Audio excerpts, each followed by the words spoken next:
No, you're gonna be quoting super rhyme before I know it. I don't even know what that is, but Oh, come on, bro. Super rhyme. You don't remember super rhyme? uh, no, I don't remember that one. Oh man, that was a great song. Check it out when you get a chance. I'm gonna check it out. Super Rhyme. I'm sure it's on YouTube. I'll catch it. Oh, of course, of course. It was it was on Sugar Hill label. Oh, Sugar Hill. Okay. Yeah, yeah. It's one of the early classics. Oh, okay. Back then everybody was making their music off the exact same track. It was Genius of Love. Yes. Yes. Yes. Yes. Yes. Yes. Yeah, yeah. So this is the Power Hour, also known as old school hip hop reminiscing. Word. Yeah, that's right. Word, straight up word up. But who knew back in the day when we used to say that we'd end up on word. Word. That's my word, son. That's my word. I'm originally from California, and we used to just love like just watching TV. And we see like New York, like young guys that were our age from New York. That's my word, son. That's my word, son. In California, we're like, man, what is he talking about? Yeah. Yeah. Yeah. Yeah. He looks too young to be his son. Son. Son. That's right. So anyway, it's the Power Hour brought to you each and every morning by Power Interfaith. And we just love talking about old school stuff and all things political, national, state, local, your neighborhood, your community. We'll Uh-huh. talk about anything if it's political. We can talk about like church politics stuff. Oh Lord. Yeah. You know, I joke with people all the time, say, politics don't belong in the church. And I'm always like, have you ever been to a church board meeting? Hey, You listen, want to talk about real politics. ask Jesus. You don't get crucified for giving out free meals. There you go. There you That go. was some serious politicking. You got that right. You got that right. 100% right. So, Folks, so let me just tell you, just in case this is your first time listening, who you are listening to going back and forth, sitting across from me, miles away, but on the screen here, thanks to our Skype Word studio. We should actually, that's what we need. We need a sponsor to name this digital studio. But for right now, brought to you by Skype through Word, is Bishop Dwayne David Royster. and sitting across from me or next to me, based on what you're looking at, across from me as I look at my screen, is the Reverend Dr. Mark Kelly Tyler. And the person who's on the ones and the twos is not Jam Master Jay, but it is Kawesa. What's Cool. up, Good Kawesa? Good morning. morning. How are you? Doing okay. Can't complain. How about you? Oh, Oh, I could. In fact, we're going to do a little complaining today on the show. oh Lord. Here we go. Here we go. Here we Here go. we go. No, I mean there are legitimate reasons to complain, Okay. right? And I think this is some of that good trouble that John Lewis would talk about. Uh-huh. And so if we're going to complain, I mean, we're not complaining about our own, personal things, but there are some legitimate things to complain about on this morning. So a lot to try to get to in a 1 hour show. So we're going to do our best on today. Do we have any guests today? No. Okay. All right. I was going to make sure. I know we were trying to run down Kiera Bradford Gray Yeah. to talk about the film documentary 72 Seconds. And Um, I saw the move film the other night too. you did? So, Yeah. You know what? I thought I misspoke. So it is already on HBO. oh yeah, man, it was incredible. It was Oh, absolutely incredible. I So, tried to get it up on my phone yesterday, and it wouldn't. It would only play the trailer. Tell me about it. How was it? so I mean, I missed part of it. So I kind of came through like about I was about a third of the way in already, but it was fascinating to have they interviewed police, they interviewed Wilson Good, they interviewed, uh, and this was not about the Wilson Good incident. This was about the Frank Rizzo incident, which goes The, back further. the first one that First move, most right? people like me who moved to Philly later had to learn about that because we didn't know about the first incident. Yeah, so this was about the first incident when the Move 9 wound up getting arrested. A cop was killed. There's some questioning now about whether the police officer was hit by friendly fire as opposed to being hit by fire from Move. And it was really about Michael Africa Jr.'s efforts to get his mom and his dad out of jail.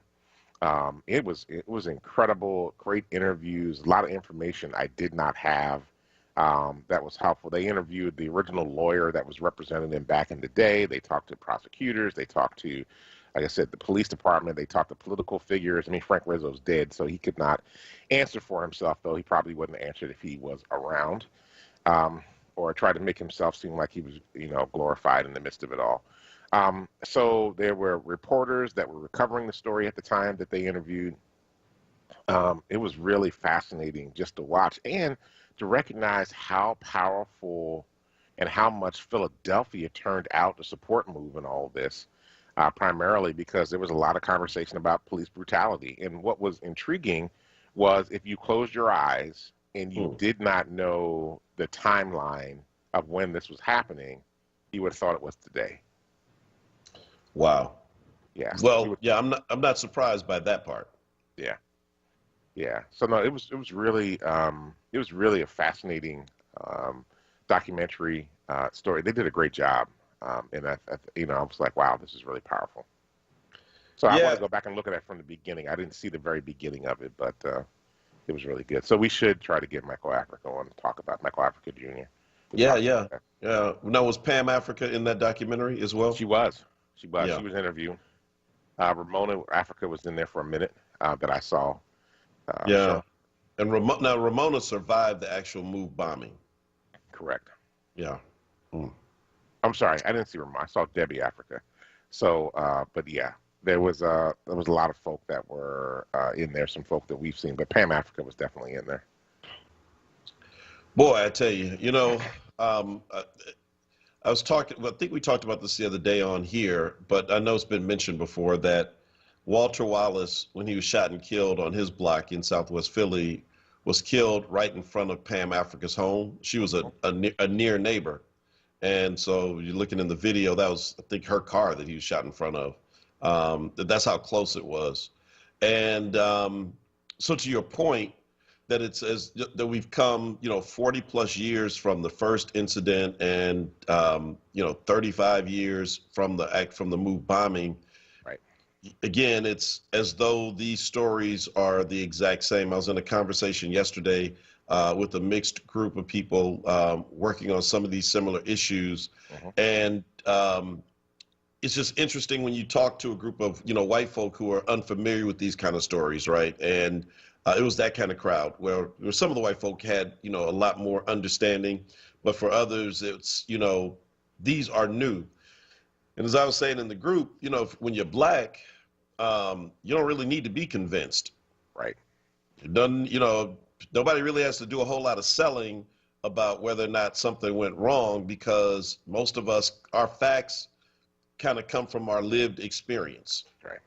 And it's a shame that, that I grew up in Oakland and you grew up in Philly, and yet we have very similar experiences. We have friends who come from small places, small towns of less than 1,000 people, less than 3,000 people. They have the same kind of stories. You think about the young man who was killed in Columbus, Ohio this week. We haven't had a chance to talk about it. No. I think Casey Goodson, shot and killed by a sheriff in Columbus under very dubious circumstances. Said that they thought he had a gun. Turned out he had a sandwich. Yes, it was sort of a Trayvon Martin story, right? Skittles and iced tea. Boy. Yep. And so you don't need a whole lot of selling to convince you that something went wrong, because we have unfortunately lived that story for far too long. And so, I mean, I'm not sure, so who's the audience for 40 years? The documentary is called 40 Years a Prisoner or something to that effect. I thought it was 40 Years a Slave. But yeah, it was, I think honestly, the way it came across, I think it's an audience for black folk. I think it's also for audience for white folk that just want to know more of the story about MOVE. It's definitely targeted towards folk that are intrigued by what's happening here in Philadelphia and modern race relations in general, because there was just a lot of stuff going on. It was actually, what was really interesting was the interviews with some of the police, many of whom are retired now, but just listening to them talk. There was an incident where the chief of police, Delbert Africa, was leaving the building the move building after they were basically trying to flood them out. And he came out, shirt off, only had pants on. I don't think he even had any shoes or anything on. They claim he came out with a weapon in his hand, all these other things. There's video, no weapon, no nothing. He comes out with his hands up, and basically 5 officers just take him and just beat the crap out of him. For absolutely, I mean, they claim, oh, he was trying to fight us. There was no resistance. He clearly had his hands up in the air. He wasn't fighting them. They threw him on the ground and just beat him mercilessly. And the cops out there telling them, it's the same story that we see all the time. Oh, they had a gun. The same situation with the story in Ohio. They claimed that he was waving a gun out the window. A guy had a Subway sandwich. A Subway sandwich doesn't even remotely look like a gun. But it's the same story. Well, see, here's the thing, though. So again, this talking about the psychology of how deeply embedded the mythology about the dangerous black man is in America. Yeah. That to you and me, a Subway sandwich doesn't look remotely close to a gun. Mm-hmm. To a person who has been raised to fear blackness, mm-hmm. a Subway sandwich looks like a 12-gauge shotgun. Right? A 12-inch, a 6-inch blade looks like a machete. Mm. A 12-year-old boy looks like a 30-year-old man with an Uzi. Mm-hmm. Trayvon Martin with his Skittles looks like, I don't know, Nino Brown. I mean, and so it's, on and on and on. And so, I think that's where many of us struggle, which is how did you get from this, that? That's right. How did you get from, as your 2 officers with guns and training, how did you get from, here's Walter Wallace coming out, he's not listening, obviously he looks like he's either on drugs or he's having a mental crisis or something. Right. How do you get that the only thing you can do in less than a minute is shoot him 14 times? Because I'm telling you, there's something that they are seeing that we don't see. Well, it's the way they're trained, right?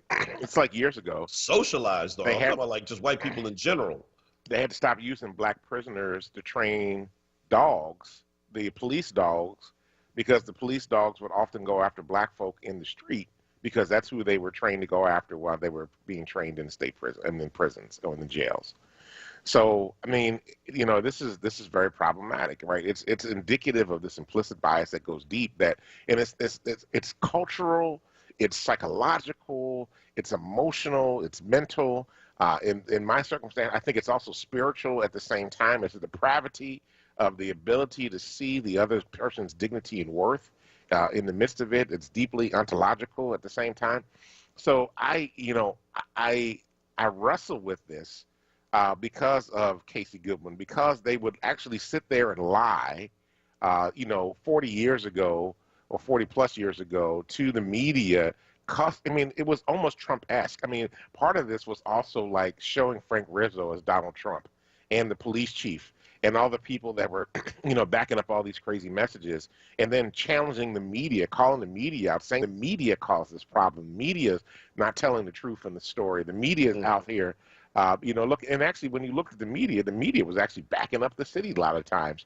And it was just absolutely a fiasco, the way the whole thing went down. Absolutely terrible.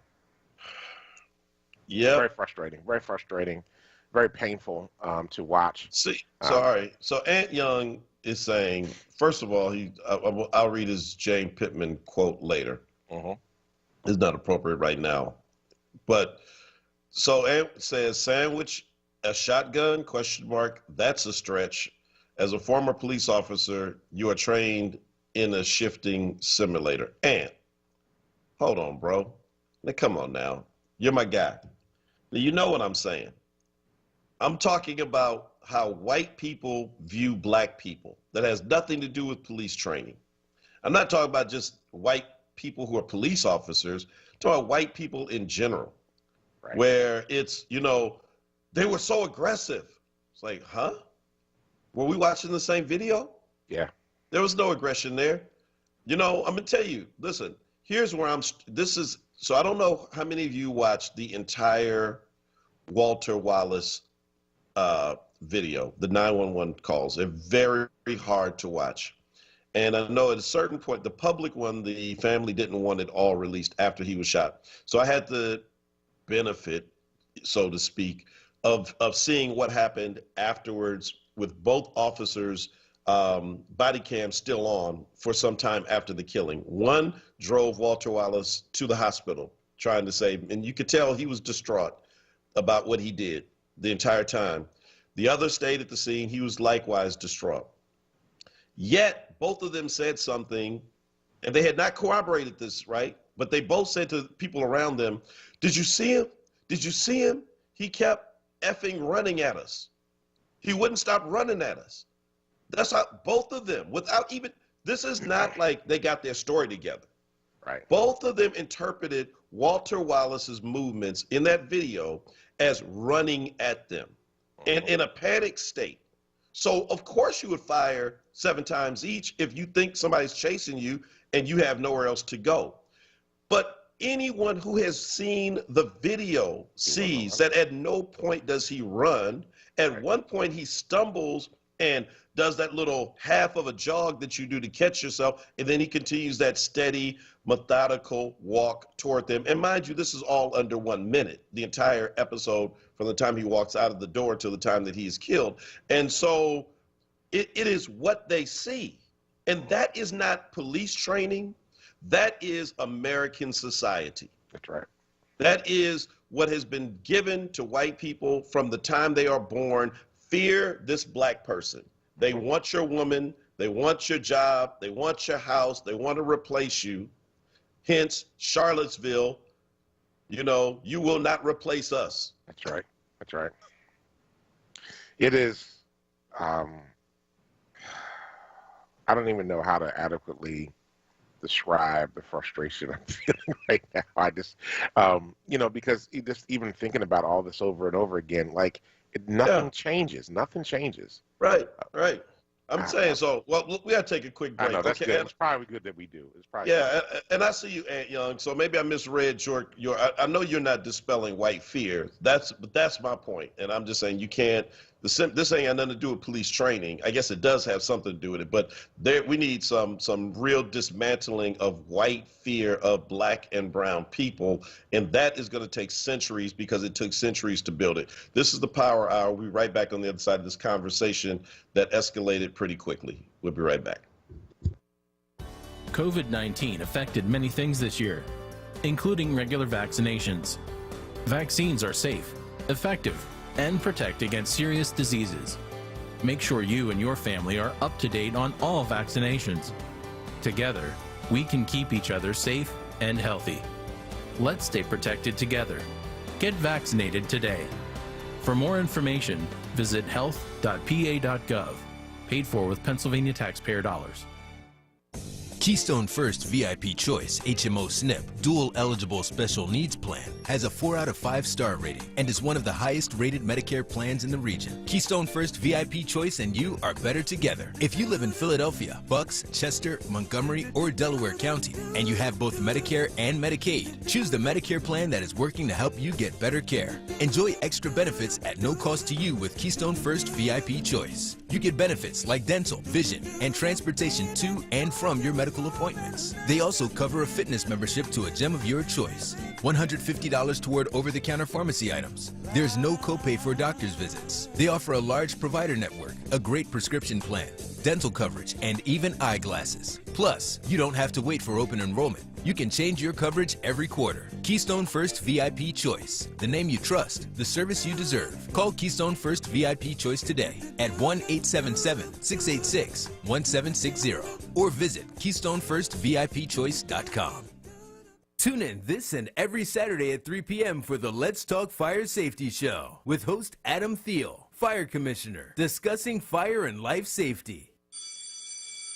What's up, Philly? It's Solomon Jones. The school year is underway, but never before has that experience come in so many shapes and sizes. Is the education of your child being left to a smattering of clumsy, in-person, and virtual instruction? The COVID-19 crisis has created a market for untested virtual teaching models lacking true credibility. Maybe it's time to reconsider and check out Commonwealth Charter Academy. Here are the benefits to your family. 1. An online education provided at no cost to you, complete with laptop, headset, and help with internet access. 2. Partnership with the market leader in cyber education with a nearly 20-year track record of world-class learning. 3. Delivery of a safe, reliable, and comfortable education experience over the internet directly to the confines of your living room. Visit ccaeducate.me today and discover the gold standard of cyber education. That's ccaeducate.me. Have you heard about City Council's plan to build more affordable housing, repair existing homes, create jobs, and support small business? The Neighborhood Preservation Initiative will invest $400 million in Philly communities. Read about it at www.phlcouncil.com/NPI. Now, a traffic update on WURD Radio. Good morning. Not a bad start here in Philadelphia this morning. 95 southbound, coming down through Bridge. A little slow through construction. Then Allegheny through Girard Lane, westbound Vine Expressway, Parkway through the Schuylkill Expressway. Some minor volume there. 76 westbound University through the Vine. Getting busy through that work zone. Eastbound side now. Bad PA Turnpike. Blue Route 476 in pretty good shape. 4255, 295 in New Jersey. Not too bad as of yet this morning. For more traffic information, log on to sigalert.com. Jim Bachman with your Philadelphia area traffic. You're listening to WURD Radio, 96.1 FM and 900 AM WURD, independent black media. Welcome back to the Power Hour with Mark Kelly Tyler and Dwayne David Royster. Hey, WURD family, want to buy black for the holidays? We've got you covered. WURD Radio is proud to present our virtual holiday marketplace online. Support local, small, black-owned businesses through the marketplace and purchase your holiday gifts today. Go to wordradio.com/marketplace or wordworks.com/marketplace. So out there buying your Christmas, Kwanzaa, Hanukkah, just because gifts, go over to the WURD Radio website and get your gifts today. That's absolutely awesome. Absolutely awesome. Boy, I'm sorry to mess that up. That's all right. Christmas is going to hit different this year. Yeah, it sure is. You got that. A lot of folks going to save money. Like, I would bring you a gift, but COVID. Like, I got it. It's here, really. No, I'll give it to you when I see you again, like absolutely. 6 months from now. That's right. That's right. You know, the problem is, like, kids are going to be still looking for those gifts, though. They'll be like, you said 6 months ago you had a gift for me. Beat it, kid. Beat it. No, Uncle, you told me, right? Hey, so there's you know, Raphael says online it's going to take a long time. Yeah, that's what I'm saying. It's going to take generations because, you know, the way in which the world operates now did not happen overnight. Right. And anyone who studied just a little bit of history recognizes that for the vast majority of the world's history, color was not an issue. This is a modern invention. And by modern, I mean the last, 400 or 500 years. The idea that color would be the pretext for how people were judged and behavior. It's not that people didn't recognize color, didn't notice it. I mean, in fact, black skin was actually greatly appreciated. I mean, you look at some of the biblical references about Ethiopians. It's all right there in the text. So, so the book that I was just thinking about was Before Color Prejudice. It's a book I read back during seminary days, in the early 90s, by Frank M. Snowden. And he also did a book on blacks in antiquity, I believe it was called. Okay. But, these a lot of these places that talk about the ways in which, Europeans, then in those days, Greeks and then Romans, their, the positive interactions and how they learned a great deal from, the Egyptians and the great library in Alexandria. And I'm not, making any of this stuff up. This is all documented. Right. And that there was, the idea that race would be then used to subjugate a people was new. It's not that people didn't subjugate one another before. They had all kind of reasons to do it. It was always driven by money and trying to gain more power. Right. But the insidiousness of the Western way that it has been done in the last several centuries is to specifically tie it to the color of someone's skin. Mm-hmm. even when that is like almost, I mean, it's just so crazy to try to do that, but that is that's what's happened. And so to undergird the system, you've had to continually tell lie after lie after lie, and it is built upon itself to the point now where, again, if you're 12 years old, you're Tamir Rice playing with the toy gun in the park, you don't even get the benefit of the doubt because that lie has become so internalized. And to unravel that is going to take a hell of a lot more than unbiased training for police officers. Right. Well, I mean, yeah, because it's not just unbiased training; it's enculturated. It's in the DNA, right, of our society.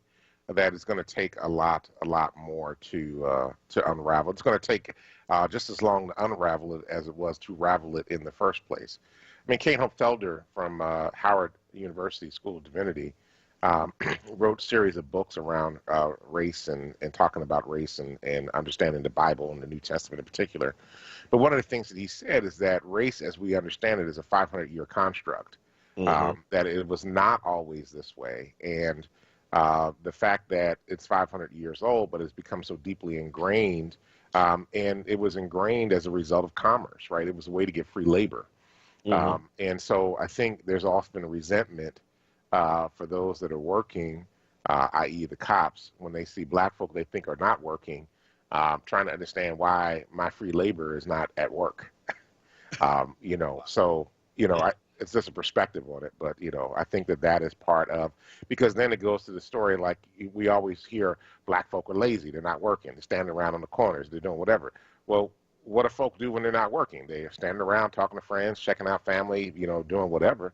White folk do the same thing, but, I always perceive that when black folk are hanging out, they're just being lazy, which is often not the case. Folk are working, they're doing other things, they're catching up with folk, they're just living life. We don't know what people's work schedule are. People work, all different kinds of shifts and schedules these days. Right. Well, man, who you don't see out there not working? Who's that?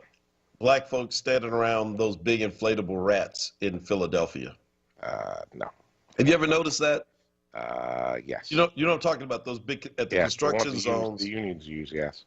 Yeah, I've always wondered about that. Like dear buildings and trades unions, why don't y'all have more black folk working for you? Because they bring out these, for the people who don't know Philly, they bring these, maybe they do it in your city too, but it's new to me. So if they have a beef with like a builder who's building and not using union labor, they roll out these humongous 14, 15 foot high inflatable rat, like a real rat looking thing. And it sits there in front of a place, and they all kind of sit around in their lawn chairs with their signs, not working. But it's always a group of white guys. I think, man, since I've been here 12 years, I may have seen one or two black people at any of those sites, but it's almost exclusively. If you ever see it, take a picture and send me one if you see somebody other than a group of white guys. And it shows just the absolute lack of diversity in the buildings and trades, which are some of the most lucrative jobs that you can get in Philadelphia. And so you talk about just the ways in which, on the one hand, we're talking about how these things happen and lead to people being shot by the police. The other side of this is the economic side, how people are systematically kept out of certain jobs and others are kept in certain jobs. And so, I've said to friends who are in buildings and trades, you want my support, you got to support us. Quit crying to me about what the city is doing to you. I'm like, bro, for what the city's doing to us has to be in there. That's right. Absolutely. Absolutely. Look what they're doing to us. Look what they're doing to us. No, actually, they're doing it to you. I love for it to be us. How can we make that happen? There are a lot of us who could use those jobs that make that kind of money. Come on now. Oh, brother. So all right. Listen. Wait a minute. I want to go to something, though. Raphael said something on here I want to go to. So Raphael said the answer for black people is an ADS movement and development of Liberia as a second homeland in Africa in case the racial situation gets too hot for us in this country. Pan-African. Yeah, that's African descendants of slaves. Yep. Pan-Africanism and reparations are the answers for us, Rev. So let me just say something. So I work very closely with folk that do work in Liberia. Liberia's got a lot of challenges right now. And they actually have a president right now that is the black version of Donald Trump. So I don't know that Liberia is a homeland that we want to go to. To be honest with you, it's not in a good shape at the moment. And I have a member of my congregation who's former commissioners in Monrovia, which is one of the big cities, one of the big counties, regions, states in Liberia, who is actually an associate pastor at my congregation. She actually has a church in Liberia, and hear stories about this all the time. So I think we have to think about, we could leave and go to another place. But let me just be clear. We built this damn country, and we deserve to get what our ancestors could not get in this country. So it's not just reparations, but I think we need our due share. So I want to stay here and fight for what is ours and make sure we get everything that's ours to be had in the first place. Just want to share that. Well, I'm waiting for my Liberian friends and members to start texting me this morning, so thank you very much for nothing. Appreciate that. Yeah. Look, I got Liberian members too. I totally understand, Well, Liberians right now be looking at us saying, well, that's kind of the pot calling the kettle black. Well, that's what I'm saying, though. That's what I'm saying, though. I'm going to stay here and fight to get this right because, we deserve. I mean, no sense in if this is like leaving a bank account that you put money in and just abandon it. No, we built this country. We built the economy of this country. We built the foundation. Shucks, we built the freaking White House. We should be able to get something out of this. Well, I agree with you. I mean, listen, I am with you all the way. Joe Simmons, I didn't know this, is a retired CWA union member, and Joe agrees. He says unions were formed to keep black people out of the trades after slavery ended. Facts. Look, I don't know if that's the case. I don't know if that was the intention, but it sure is what's happening. Black folk are not getting in those jobs, and in Philadelphia, it's just hard to understand, why. So, I wanted to talk a little bit about our favorite subject, the non-stop legal attempt to try to keep Trump in office. So yesterday we mentioned that the Texas Attorney General filed a lawsuit to the Supreme Court, which I guess like the 4 states in question, PA, Wisconsin, Michigan, and Georgia, have until 3 o'clock today to respond to, saying that, I don't know, that our rights were somehow violated by governors who went past their state legislatures, even though in Texas that's exactly what his governor did. We ain't gonna talk about that. He has now been joined by 17 other states. Yeah. And so they're all marching in step on their way to free Donald Trump from this evil tower that Joe Biden has put him in, and they're gonna storm the castle. Did you know that Ken Paxton, the attorney general who started this in Texas, is under indictment at this moment for securities fraud? Yep. Yes. Yes. He needs a pardon. Oh, well, no, he's on. This is state stuff. I thought that securities fraud would be federal. Securities and Exchange Commission is federal. Well, so he has. So one lawsuit. When I was doing a little reading on him, said that his stuff had something had been rejected and kicked out, but that he still has some. I thought there was a state trial going against him, but you might be right then. So if that's the case, then it makes a whole lot of sense why he's trying to hook my man up before he gets out of office. Like, before you go, can I get that hall pass, son? Yeah, but check this out. Really.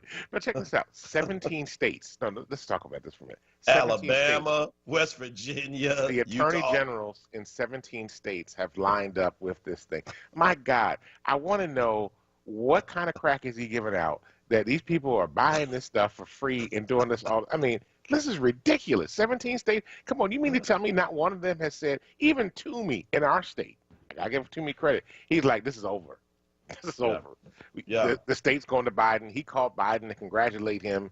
Senator Toomey has reached out, said, hey, look, congratulations, good luck, do whatever you got to do, the whole 9 yards. Biden, he said they were going to try to get one of the senators to block the electoral votes. He's like, and he would be the guy to do it. He's like, the race was legitimate in Pennsylvania. There's nothing wrong here. 17 attorney generals are suing 4 states because their dude didn't win. This is a waste of resources. Somebody ought to sue them for wasting our resources. I know we talked about this yesterday. But but I'm like, that was just ridiculous. When I read that, I was like, oh, I can't believe it. And it's all going to get thrown out. It's all going to get thrown out. So what happens next? I mean, it's just, we've gone into, like you said again, so is this the constant state of affairs as long as, I don't know, like is for the rest of Donald Trump's life, where he has, is this just going to be kind of the constant state of affairs where he just, where he and like literally, 50 plus million people continue this effort? I mean, what is a Biden presidency going to look like where every day he's got this, I just don't. Look. Yeah. We learned from the birther movement. Yeah. He does not let anything go. Just true. 8 years. That's true. 8 years. He was constantly bringing it up and constantly talking about that. So he is going to run his mouth. And, like most presidents, they get out of office, they give you a little bit of time. They don't really do anything in the beginning to give the new president space. Yeah. Do not expect that. No, he's just going to act a complete fool during the inauguration. Don't you know that? Absolutely. And he's going to be on, the next day, he's going to be on probably the different conservative, because Fox News is not the only national news network anymore that's conservative or Trump-esque. He's going to be all over the news every day offering commentary. He's going to call into the stations. Wow. All right. So listen, and mind you, before we go to break, this end. So yesterday, America hit its highest number ever of COVID deaths. And a part of the reason that people are not acting the same way I think as we were in March and April is because in March and April is so heavily concentrated in New York and North Jersey, and you see the refrigerators outside the hospitals and the morgues and what have you. It's so spread out that it's difficult to kind of feel the impact of 3,000 people in a day dying from the same disease. And yet, this guy who is still the president of the United States for the next 40 some odd days has offered no word of condolence, no consolation, no, listen, I know I got my issues here trying to win this election, trying to overturn it, but let me pause for a moment and just acknowledge the fact that 3,000 people died today and almost 3,000 yesterday and almost 3,000 the day before that, and will be another 3,000 today. That just absolutely zero compassion. It is all about him.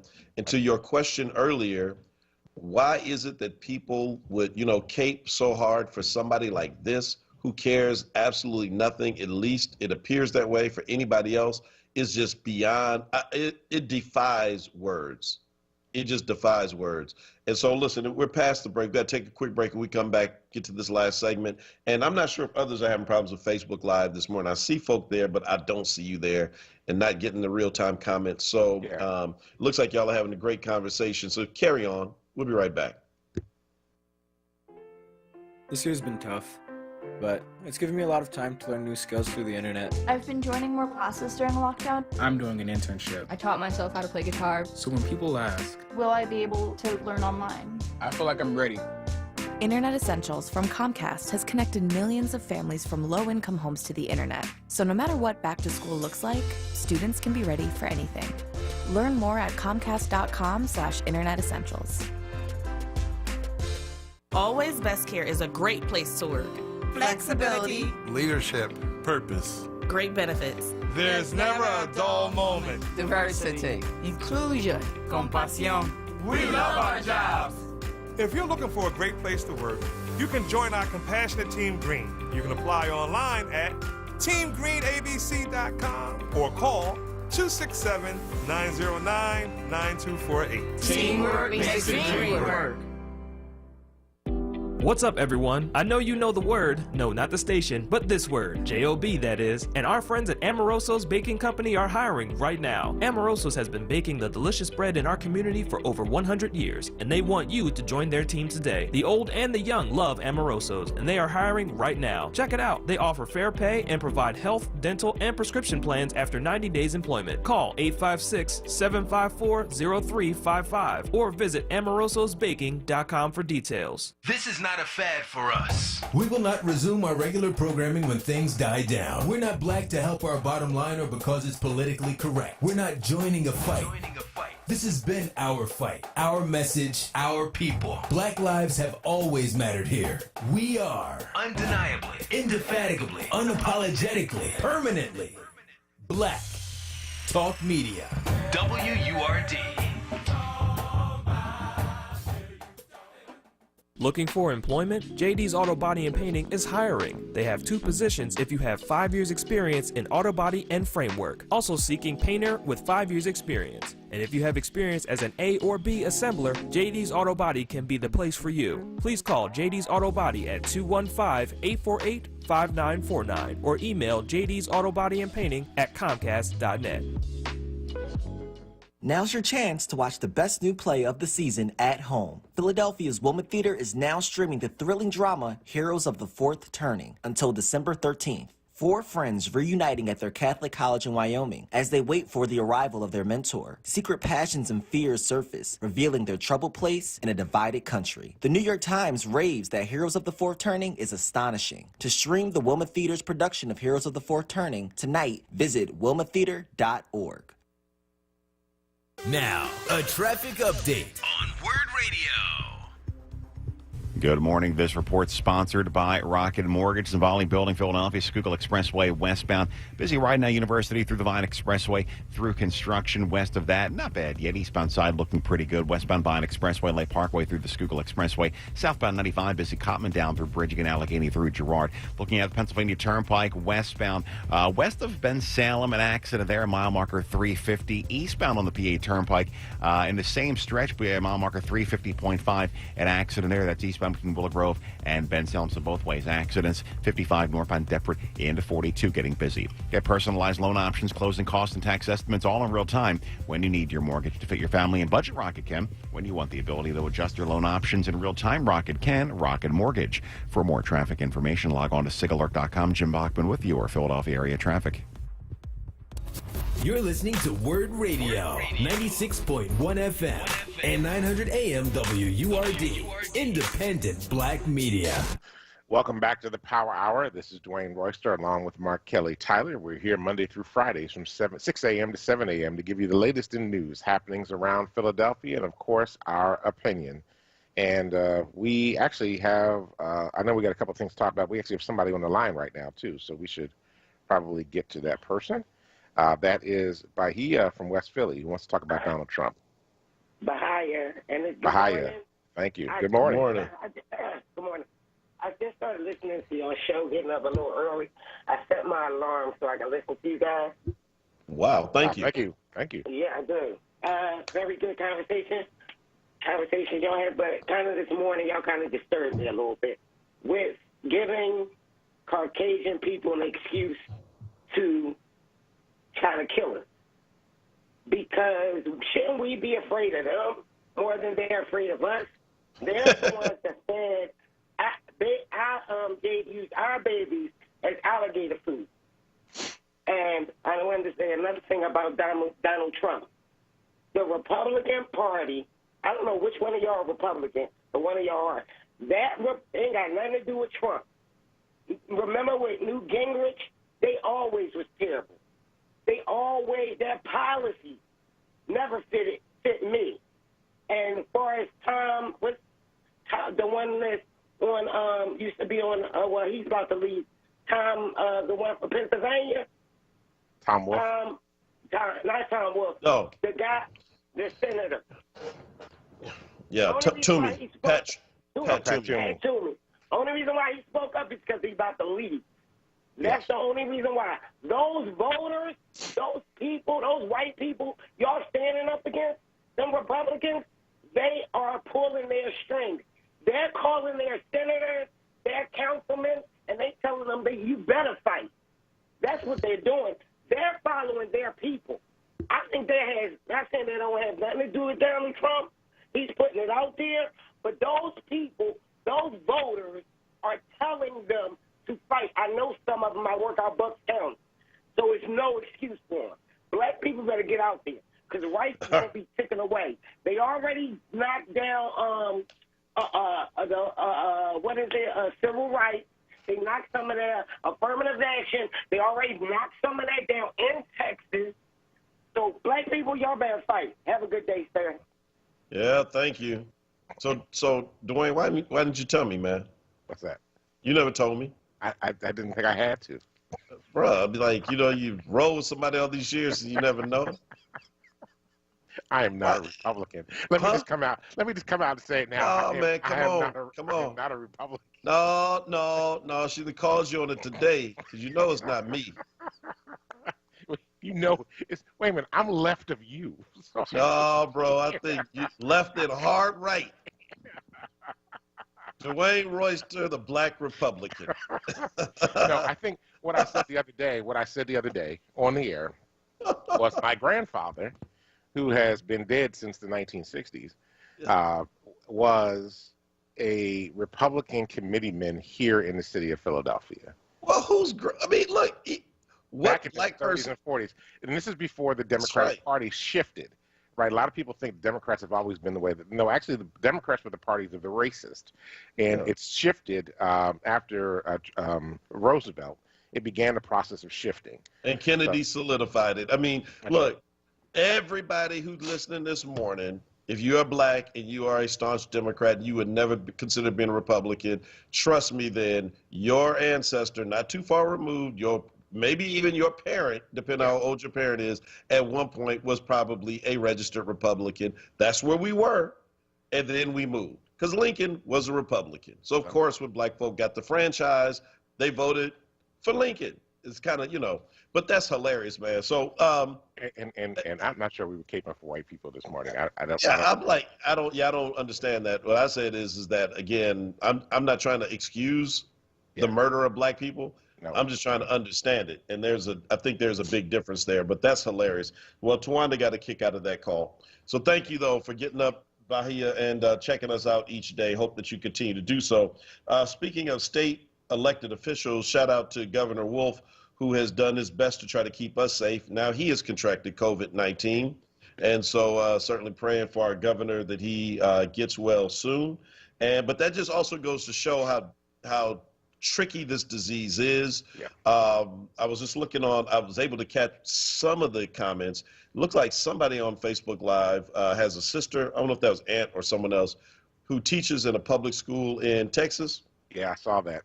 And they said 40 people there have cases and the school's still open. I mean, look, this disease is not done just yet, even though the vaccine's rolling out. So needless to say, we need to continue to remind you, wear your mask, practice social distancing when possible, and wash your hands frequently because, again, you don't want to have to catch this particular case. We're in the middle of a surge, so. Oh, man, listen. And expect no help from the White House. Absolutely none. I'm gonna say that for tomorrow. I'm gonna save it for tomorrow. Okay, good. You were getting ready to say something. I'm sorry, I cut you. No, man, I'm not. If you want to go in on them, go all in. No, they had this summit the other day around COVID that none of the pharmaceutical companies would show at, and basically he was trying to claim that it was because of all his great work that we now have these vaccines coming. The pharmaceutical companies refused to show up because they said vaccines should not be political. We have to remember Pfizer took none of their money to develop the vaccine. They took no money from the federal government to develop the vaccine. They used their own money to be able to do that. But one of the things that he was so self-congratulatory about, and he was also like, more people are getting COVID, but we're developing herd immunity now, which we're nowhere near developing herd immunity to COVID. And it's just absolutely, you can expect no help. The cavalry in terms of the government is not coming. The cavalry is coming from Pfizer and AstraZeneca and Moderna. That's coming. But the White House is no help whatsoever. The states will be able to do what they need to do. But, I mean, it is so pitiful at this moment that he's so caught up in his own sense of loss and things that he would just let people die. And I think that that's absolutely tragic. I think it's absolutely tragic. And I think it's I personally think it's an impeachable offense. You stand and protect the Constitution and the people of the United States of America, and you let them die on your watch because you could not take it seriously because it's all about you. That to me is impeachable. That to me, I mean, I would just love to see that we just strike number 46 from the presidency, and then just move on, go from 45 to, well, he's 45. Strike number 45 and go right from 44 to 46. And people look back and say, well, what happened? It's just like, oh, we just had 4 years of nothingness. No, we can't do that. And this is why I say that. I know we can't do it. I know we can't do it. I know. Just tell me what I want. Just tell me what I want. But let me just say this. See, that then gets us, because if we don't have to face this crap that we allowed to happen, then we'll let it happen again. Absolutely. And I just want to say, I'm like, no, heck yeah, he was our president. Yes, he's the president. And it makes me sick to have to say it. He is the president. And I say it, but that ought to then give you the energy to make sure that that doesn't happen again, that you let someone like him, who is so absolutely unqualified, someone who makes racists feel right at home in the, in the highest places of government. And so that's all I'm saying. Hey, one last thing before we get out of here. So it's interesting to me, the Democrats are now in a quote unquote quandary about the pick for the head of the Secretary of Defense, because he is a recently retired general. We talked about him yesterday. He'd be the first black man to hold this position, former General Austin. And Biden is pushing for him anyway. They're saying because they were opposing this, recently retired generals like Mattis and others, when Republicans have done it, they said that it should be, a person should have had a certain amount of time out of the military. 7 years, yeah. Please, Mr. and Miss Democrat, shut up. Grow some. These people that you're on the other side of the room with said point blank, bring my words against me. If I ever try to put a nominee for the Supreme Court in during an election year 4 years ago, and all of a sudden this year, oh, who said that? Me? I don't care. We got to get that seat. Do you really care about looking hypocritical in this moment? I'm like, seriously, that is the least important thing in all of this. Come on, man. Grow some and move on. I rest my case. All right. Thank you very much for that. So thank you, everybody. I mean, grow some courage. I don't want people to misunderstand what I was talking about. Yes, we'll get a phone call about that. So grow some heart. All right. Well, thank you for checking us out on the Power Hour today. We deeply appreciate you. Thank you, Reverend Tyler. Thank you, Koasa, for everything you do. Hold down the boards. Thank you for all of our callers, everybody that's checking us out on Facebook today. Stay tuned for Wake Up with Word with Solomon Jones. Listen, everybody, go out, change the damn world, because if you don't, nobody else will. Peace. A bullet